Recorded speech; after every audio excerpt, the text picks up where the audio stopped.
Ladies and gentlemen, welcome to another episode of Around the Jewish World in 613 seconds. Today we are traveling 7,831 miles from Jerusalem, Israel, all the way to Houston, Texas to meet Rod Brown. How are you doing, Rod? Doing well, thank God. It is fantastic to meet a Texas Jew with the authentic backdrop there of what it may look like in the deserts in Western Texas. Give us a little bit of a lowdown. What's it like to be Jewish living in Houston, Texas? I think it's different than a lot of places. We have probably in Houston, there's, so to speak, around 60,000 Jews, but out of that group, there's probably only around maybe 2,000 that are observant. So we have a very small observant community and minimal accoutrements, if you will. It's an interesting thing. I mean, Texas is huge. It's, in fact, Yes. larger than any country in Europe. It's a pretty big place. How come the community there is not so large in terms of the Orthodox Jewish community? I will give you a really quick history. Actually, Galveston, Texas, which is south of Houston, about 60 minutes, was the second largest port of entry for Jews from Europe, next to New York. But no Rebbeim came here. And so all the Jews that showed up here, they had no Rebbeim. And basically, they just filtered out, and most of them just, even though they were all Orthodox, basically their kids, the grandkids, the great-kids just filtered away, and then what rabbis came primarily ended up being always Reformed. So you have an amount of Reformed synagogues, a lot of them, but you do not have many observant. So it's an interesting thing. The Orthodox community didn't really flourish because there was a lack of rabbis and teachers and educators to keep the place moving. Tell me a little bit about the Jewish community that you have. Tell me about the kosher food that you have. Tell me about the education that you have, the synagogues that you have. Fill us in 60 seconds. Okay, so we have basically four Orthodox synagogues here. The main one is called United Orthodox Synagogue, and it's actually the conglomeration of the three synagogues from the 1800s that got so small they just joined together. That's United Orthodox. Out of that grew the Young Israel, which the great-grandchildren, I think, primarily became wanting to have more than what was going on. We have a Chabad shul here that's very prolific. There's probably 8 or 10, 12 different Chabad houses around here. And then we also have a Sephardi shul. Lots of options. Yeah, there is a good amount of options. We're all located pretty much in a tight little area of the city. And so, and mostly we all know each other. People, you go to bar mitzvah or whatever, you're going to see someone from each, we all, because there's just a few of us, we all know each other basically. Could you describe to me what's Shabbat like in Houston? Everybody's walking, you ever seen some of the body snatchers? No. Where they're all walking down the street? That's what it looks like here. Everybody, because we're all going to the exact same, the whole neighborhood just converging on the shul. Your house is a bit of a meeting point. You're the place to go on a Friday night, right? Yeah, so we all go in there, and then everybody filters. Most of the time we're eating. You might go to a house and there's 15 people, 20 people, because everybody gets together, so it's nice. On a Friday night, you hold a tish till 1, 2 in the morning. People come around and shed. I don't now. I did this for years. I've had to stop at a point. But the other thing that's interesting, sometimes you'll have 3 Shalom Zachors on the same night. And so you're going, it's just like people are all over the neighborhood after dinner, just going back and forth. It's pretty amazing sometimes. It's really fun. I'm one of the candy men, all the kids, it's funny. It doesn't matter what time of the day or what day of the week. If I'm out, one of the kids, hey, you got some candy? It's just always so funny. It's like, yeah, I carry a pocket of candy all the time. But some things don't change in any Jewish community in the world. Wherever you go, you're going to find the candy man. I know, but it's just so funny. I think I always got candy. I just laugh about it. But there's lots of stereotypes about Texas. I'd love to know if any of them are true. Do you guys drink Dr. Pepper? Do you wear your cowboy hats? Do you listen to country music? Do you wear cowboy boots? Tell us, what's it like as a Jew in Texas? Yes, I mean, obviously, the majority of people here that are observant are from somewhere else, quite frankly. Right. A lot of them like to come and bring in, to get that Texas flavor. People here do wear cowboy hats. They wear boots. Yes, in fact, big Dr. Pepper bottling plant here. Yes.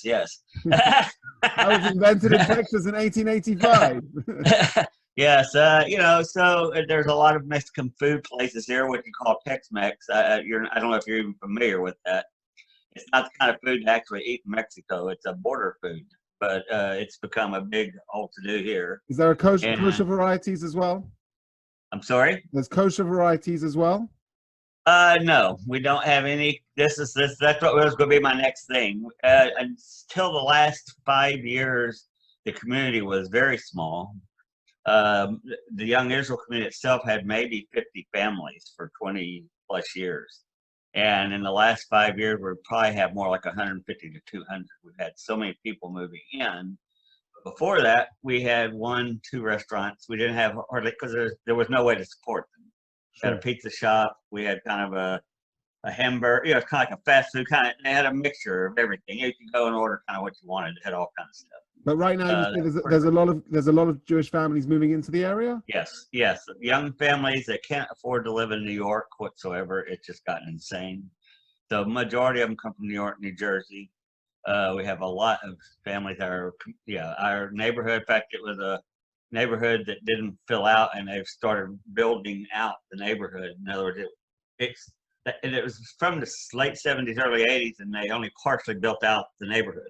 It's been sitting here all this time, so now all of a sudden we're building all these houses because there's no houses left for people to live in. If a Jewish family is watching this and wherever they live, the real estate, the property is very expensive, and they want to come to Texas to live on a ranch, how much would it cost them to buy a beautiful ranch in Texas? Is it expensive? They could buy a really nice ranch, probably. I mean, something with 30, 40 acres and a pond and whatnot. It varies, but probably 75, 100,000, maybe 150. According to if it's got a house, what kind of house it has on it. $750,000. Yeah, Right. probably something like that. Yeah, I mean, you can obviously spend more than that, but I'm just saying you could go out and find yourself quite a few acres with a pond and a little house, probably for 100,000 or so, 125. Now, tell me something about your Second Amendment rights. Is it fair to say in Texas the Jews carry guns, and do they take their guns into the synagogue? Oh, wow. Yes, I'd say. I wasn't expecting that. Yes, actually, we have a whole cadre of people that carry at shul. People do. Most people don't do what's called open carry, so you don't really always know how many people are actually carrying. But growing up here, I carried all the time. Before then, they actually had a law where you had to have a license. When I grew up, it was technically you weren't. I don't know how to explain. If you didn't have any kind of criminal record and you got pulled over and you had a gun on you, they didn't care.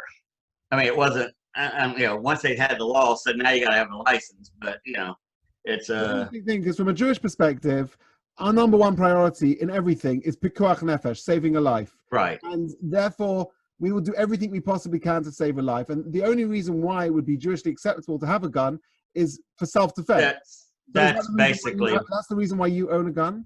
Yes. That's basically the issue here. You don't know what's ever, I say nobody's going to advertise in general that they're going to attack the synagogue. You want to be prepared. We've actually had police, different people come out and do like seminars, where everyone shows up at shul and they go through and tell us, give you all the ideas of what to do, how to protect yourself, and that's one of the things they tell you, they pretty much promote that some group should, you don't necessarily want everybody just walk around with a gun, but you should have some kind of an organized group that knows what's going on, that's prepared. And another issue that I guess is a controversial issue is capital punishment. I know that Texas is definitely known as one of the first states in the United States to carry out the death penalty with lethal injection. What's your view? What's the Jewish community's view in general of capital punishment? And if you could give us a little bit of an insight what that's like living in Texas. I guess when I talk with people, the general view, whether it's technically organized people or not necessarily in disfavor of it. If it's a clear case, that someone's murdered somebody, particularly if they've done it in a very heinous manner. People that I've known, yes, I would say that they're not totally against it. Not against it. I mean, it's a very big issue, much broader for the right. Yeah, But I'd say in a final analysis that quite a few people would be open to it if it's, if they really felt this is, to express from a Jewish perspective, we know the Torah does prescribe obviously. the death penalty as a punishment for the most serious of crimes. However, it's important to say the very famous Mishnah in Makot, which describes that a religious court, a Sanhedrin, that would execute more than one person in 70 years was considered bloodthirsty. So it was something seldom ever used, and it was really more there as a deterrent, because obviously you make sure that you have law and order. But would you say that you have less crime as a result, or not necessarily? Not necessarily. I don't personally think it deters people. I think it deters the person. This, I guess, is my thought. It's why people see it. Okay, let's make this a little bit more lighthearted. Tell me, I know that people in Texas are renowned for making great brisket. What food would I find on your Shabbat table that's been locally inspired? Well, that would be one thing. We do eat brisket here. Locally, if I know a lady that makes Mexican food here that is just out of this world. Oh my God. Now, if you come to my house, you're going to get some purple whole peas, and you're going to get a bunch of country fare, because that's how I grew up. Mashed taters and that kind of thing. You're not going to get bagels and cream cheese, and I really don't make cholent at home even. You know what? It's funny. I make cholent at shul. I've been doing it for 8 years. I make it for a kiddush every Shabbos. People like it, but it's got a heat. I put serrano peppers in it, so it's got a little kick to it, and everybody really likes it. So that's a Texas thing, Sounds good. When I'm next in Texas, I look forward to come for Shabbos and to have a taste. Do you have any pictures of yourself when you were a child, or with yourself when you were younger? Middle of my two older brothers. So that was pretty regular. We would wear stuff like that. That might have been us dressing up in particular for the rodeo, but the fact is we were always running around with our toy guns and our hat and the bandana, and we also had some little rifles that shot like dart things out. Oh yeah, it was cowboys and Indians all the time. I showed you that picture of me on the horse. So my parents, we owned 160 acres north of Houston, and I had a horse since I was 5. And when we were kids, we'd go play cowboys and Indians, and we'd actually, we'd run through the edge of this lake we had and get shot off and just fall off a horse. I mean, it was like really realistic. We had a good time.